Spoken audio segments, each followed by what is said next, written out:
Yes.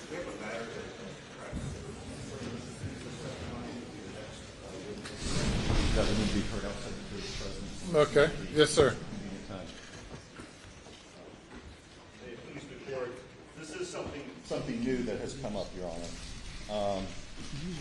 I'm sure Your Honor recalls the testimony of Shelley Smith this Monday, and her testimony was, let's say, somewhat malleable. We've discovered late last night that a GoFundMe page was set up for Ms. Smith, soliciting donations until the wording was changed during the testimony of the last witness. It read that my mother was caretaker for Alec Murdaugh's mom. She recently had to testify against him, and goes on to say, I want to reward her for her bravery and honesty.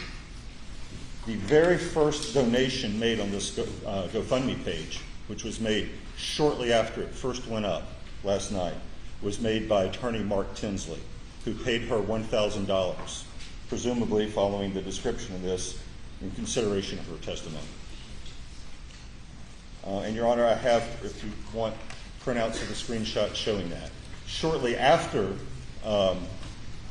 Mark Tinsley's name actually appeared as the donor for $1,000, he removed his name, and it now appears as anonymous. But I'm told the Attorney General has confirmed with Mr. Tinsley that he admits he did make this payment to the witness in the middle of trial, who is still under subpoena.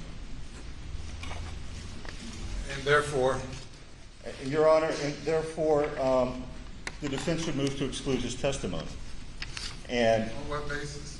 Your Honor, the legal standard here is difficult to find. I cannot, searching Westlaw, find a single case in which a prosecutor has tries to put to the jury a lawyer who has already testified he has a direct financial interest in the outcome of this case, who is also making monetary payments to prosecution witnesses during the trial. Your Honor, I believe that this is a question of first impression. And because it's a question of, I understand that the facts here in this case are disturbing, but because it's a question of first impression, I would respectfully urge the court to keep in mind the aphorism that bad facts make bad law. A prosecutor, to my knowledge, to Westlaw's knowledge, has never before done this. What's improper about what he did?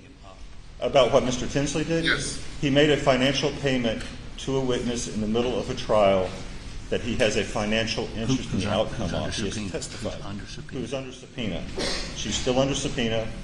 He made a $1,000 payment as a reward for her honesty, testifying in a matter that he has testified that he has a direct financial interest in. Well, that would be good fodder for cross-examination. Well, Your Honor, I respect the court's ruling. I'm not going to strike his testimony. It may be good fodder for cross-examination. Yes, sir. Thank you, Your Honor. Yes. One other issue. Given the testimony in the in-camera proceedings, we would ask that he be precluded from offering testimony about focus groups on the verdict for the Beach matter, speculation about fixing a jury in Hampton County. These matters don't go to the motive purpose that his testimony is being offered for, and would be prejudicial. Well,